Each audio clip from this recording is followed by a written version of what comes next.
নমস্কার বন্ধুরা, শুভ সকাল। কেমন আছো সবাই? আশা করি সবাই ভালো আছো। আমিও খুব ভালো আছি। আমার চ্যানেলে নতুন একটা ভিডিওর সাথে সকলকে জানাই ওয়েলকাম এবং ভালোবাসা। তো কলকাতায় আসার পর বেশ কিছুদিন ভিডিও দেওয়া হয় না। লাস্ট ভিডিও দিয়েছিলাম, তারপর বলেছিলাম আমি ভিডিও আপলোড করব, বাট এখানে এসে এত ব্যস্ত হয়ে পড়েছি যে ভিডিও বানানোর সময় হয়ে উঠছে না। তো যাই হোক, দেখো আমি অনেক লেট করে ঘুম থেকে উঠেছি। তার কারণ কালকে রাত্রে আমি অনেক কাজ করেছি, অনেকগুলো কাজ পেন্ডিং ছিল। সেগুলো করার পর আমার ঘুমোতে আমি সত্যি কথা বলতে ভোরের দিকটায় ঘুমিয়েছি। আর এই যে 11টার সময় ঘুম থেকে উঠে ব্রাশ করছি, আর এরপর কি করি তোমাদের সঙ্গে পুরোটাই শেয়ার করব। তো দেখতে থাকো। খেতে না হওয়া মানুষ পাইছে। আসলে লিচুগুলো 2-3 দিন আগে এনেছে। তো যাই হোক, দেখো লিচুর অবস্থা দেখো, শুকাই গেছে। তা আমি ওটা কইছি যে লিচুগুলো খাইয়ে জঞ্জালটা চাক কর, দেওয়া দেন কিরম তেজপাতার মতন লিচুর পাতা হয়ে গেছে শুকুই। এই লিচুগুলো যদি আর 2 দিন থাকে আর খাওয়া যাবে না। মানে দেখো অনেক কিছু পচেও গেছে, শুকায়নি শুধুমাত্র, পচেও গেছে। ফ্রিজে যে আমগুলো পচে গেছে সব ফেলাবি। ও আমার কোনো খাই নিবি। তো 150 টাকা করে লিচুর কিলো এমন খাওয়া যাবে না। মানে লিচু শুধু শুকাই যায় না, পচেও গেছে। তো খেলা দেন 150 টাকা করে লিচুর কিলো, ঠিক আছে? একদিন দিছি বাজারে যাই, জিজ্ঞেস করি লিচুর দাম কত। এক দোকানে কয় 140 টাকা, আর এক দোকানে কয় 120 টাকা। তার আগের দিন বাড়ি যাওয়ার সময় লিচুর দাম জিজ্ঞেস করছি, কয় 150 টাকা কিলো। 150 টাকা দিয়ে 1 কিলো কিনে নিয়েছি। আমাদের ওইখানে গিয়ে লিচুর দাম জিজ্ঞেস করি, কয় 100 টাকা কিলো। তাহলে ভাবো এই জায়গায় কিরকম লুটে নিচ্ছে। তো এই জায়গা থেকেই কেনা, এটা ফেলছি না, এই বসে বসে শেষ করছি সব। সকালবেলা উঠে একটু ব্রেকফাস্ট করে এখন লিচু খাচ্ছি, এরপর দেখো আমার কাজ। তো দেখো এই কটা লিচু আমি আর খেয়ে পারিনি, আর এই জন্য এগুলো রেখে দেবো। খেয়েছি। আর এর মধ্যে হচ্ছে আমি এতক্ষণ আদা রসুন ছাড়িয়েছিলাম, তো তার খোসা।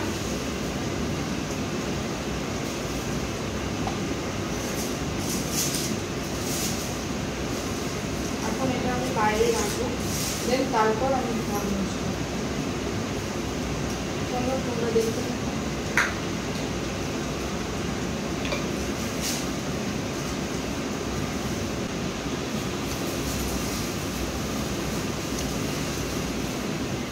তো যাই হোক, ব্রেকফাস্ট করার পর লিচু খেয়েছি, অনেকগুলো লিচু খেয়েছি, বাপরে। তো তারপর ঘরটা পুরো নোংরা হয়ে গেছিলো, কারণ আমি লিচু খাচ্ছিলাম তখন আরাধ্যা ওগুলো নিয়ে পুরো ঘর ছড়িয়ে ফেলেছে। তো যাই হোক, ঘর এখন আবারও ঝাড় দেবো। সকালবেলা একবার সুপ্রিয়া ঝাড় দিয়েছে, তো তারপর আমাকে বললো আমি যেহেতু রান্না করছি তুই ঘরটা একটু ঝাড় দিয়ে দে। আমি বললাম ঠিক আছে। তো আমি ওকে, যেহেতু অ্যাকচুয়ালি মা এখানে নেই এখন, মা ওই বাড়িতে গেছে, মানে গ্রামের বাড়িতে, মানে যেখানে আমরা থাকতাম ওই বাড়িতে গেছে। তো এখন আমাদের 2 বোনের ওপর প্রচুর চাপ, 2 বোনই সব কিছু করছি। তো ও দিকটা সামলাচ্ছে, আমি এই দিকটা সামলাচ্ছি। এখন আমি ঘরটা মুছে নেব, তার কারণের জন্য আমি ওয়াশরুম গেছিলাম আর এটাতে জল ভরছিলাম। এর মধ্যে কিছু পরিমাণে আমি গরম জলও দিচ্ছি, কারণ এই যে ঘরের মধ্যে কাজ হয়েছিল, যখন ঘরের যে মেঝেতে দেখো এই টাইলসগুলোতে মানে পাথরগুলোর ওপর অনেক দাগ পড়ে গেছে, তো সেগুলো তোলার জন্য আমি গরম জল ইউজ করি। জানি না এটা ঠিক না ভুল, বাট আমার মনে হয় গরম জল দিলে অনেক আঠা মানে আটকে থাকা জিনিসগুলো খুলে যায়। তো সেই কারণের জন্য আমি গরম জল ইউজ করি, আর ওর মধ্যে ফিনাইল দেওয়া আছে। তো দেখো আমি সবার ঘর মুছে দিচ্ছি, আর আমি এদিকে ঘর গোছাচ্ছি, মানে ঘর মুছছি, ঘর ঝাড় দিচ্ছি। আর সুপ্রিয়া রান্নাঘরটা সুপ্রিয়া সামলে নিচ্ছে। আর আরাধ্যা যেহেতু ঘরে আছে, তো ও প্রচুর বায়না করছে, শুধু বারবার বলছে মাম্মা তোমার কাছে যাব, তোমার কাছে যাব। আর এদিকে কেউ বাড়িতে নেই, সবাই সাইডে চলে গেছে। আর অন্বেষার স্কুল চলছিল, তো ও স্কুলে গেছে। তো যাই হোক, দেখো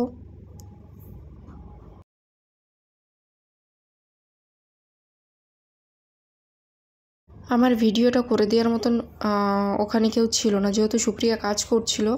ওই কারণের জন্য ফোনটা আমি সোফার সঙ্গে হেলান দিয়ে আমি ভিডিওটা স্টার্ট করেছিলাম। তো দেখো আমার ঘর মোছা প্রায় কমপ্লিট, শুধু এই সামনেরটুকুনো মুছলে হয়ে যাবে। 3টে ঘর আমার মোছা হয়ে গেছে। ঘর মোছার পর আমি পুজোর বাসনগুলো নিয়ে আসলাম, কারণ পুজোর বাসনগুলোও ধুয়ে দেবো। এখন পুজোর বাসন মাজতে আমি বসে গেছি। পুজোর বাসন মাজার পর আমি স্নান করব, স্নান করে পুজো দিয়ে দেবো। তো সুপ্রিয়ার রান্না এখনও কমপ্লিট হয়নি। আমার ঘর মোছা, ঘর ঝাড় দেওয়া আর বেডশিট রেডি করা সব আমার কমপ্লিট হয়ে গেছে। এখন শুধু পুজোর বাসনগুলো মাজতে যতটুকুনি টাইম লাগবে ততটুকুনি, এরপর দেব পুজো। তো চলো দেখতে থাকো তোমরা। আর পুজোর বাসনগুলো ব্যালকনিতে বসেই আমি মেজে নিচ্ছি, কারণ আর সেরকম কোথাও জায়গা নেই যেখানে পুজোর বাসনগুলো ধুতে পারবো। তো যাই হোক, দেখো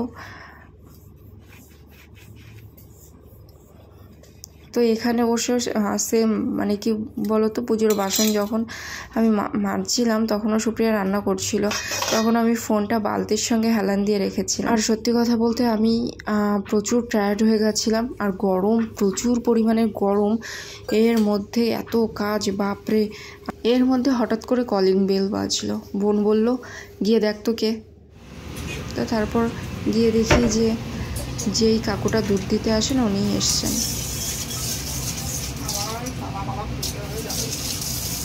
তালা খুলতে হবে কেন? ওনাদের তো ফটোটা নিয়ে আসলেই তো না, বেরোবে না। ওইসব বাজি আমার সাথে করবি না, খালি আইডি যা। ঠিক আছে, মনে থাকে যেন কথাটা, কথাটা যেন মনে থাকে।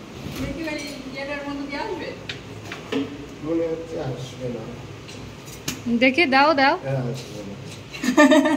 1000 টাকা দিই, 1000 টাকা দিই। আমার সাথে বাজি গেছে।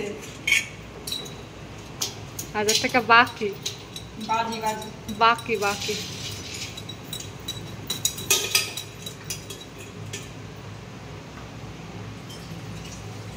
কিসের সঞ্জিতে?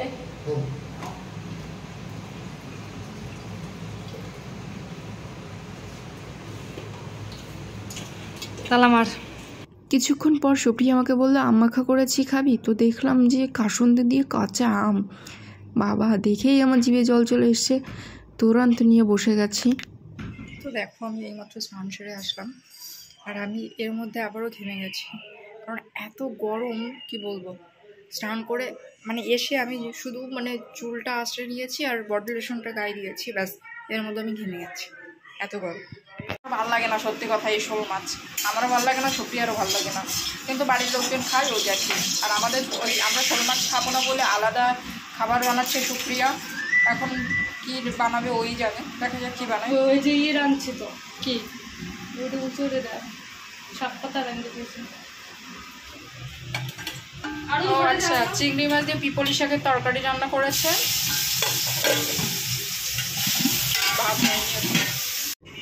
আর দেখো সুপ্রিয়া রান্নাবান্না কমপ্লিট হয়ে যাওয়ার পর সব খাবার ধরে টেবিলের ওপর নিয়ে এসেছি।